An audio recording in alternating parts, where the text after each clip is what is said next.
هي قصة حقيقية حدثت في دمشق في الخمسينات، أيام ما كان مجلس شعب يقال له برلمان.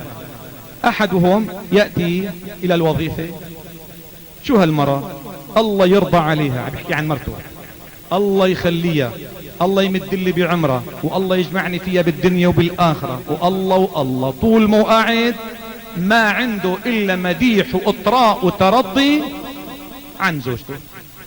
يعني مقت اللي حواليه، قالوا يا أخي فهمنا لهالدرجة؟ قال لهم وأكثر.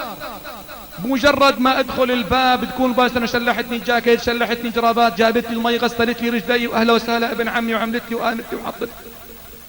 قال له لك اخي صحيح هذا يا الله يجزيه الخير، بس يعني مو لهالدرجه مثل ما انت يعني. قال لهم واكثر. قال له طيب واحد خير، راح نجربه، ساوي هالشغله. قال له شو؟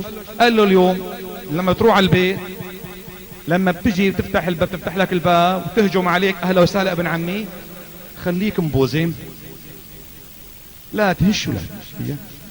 بتقول لها خير خير الا اسكتي. اليوم البرلمان طالع قرار شالوا الطلاق من ايد الزلم صار بايد النسوان. ايه قال له انا بمر عندك الساعة 4 بشوف النتيجة. والله هذا الزلمه حسب هيك، قال لك والله يعني تمثيليا ما انا خسرانين. زبط حاله الزلمه، راح والله كالعاده، يعني على الساعة 1:30 برن الجرس بكون على الباب.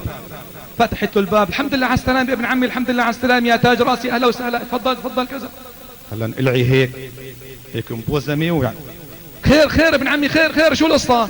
قال له روحي هيك. طير له ضبنات عقله، شو هي؟ شو القصة؟ قال له اسكتي، اليوم مجلس البرلمان طالع قرار شالوا الطلاق من ايد الزلم صار بايد النسوان.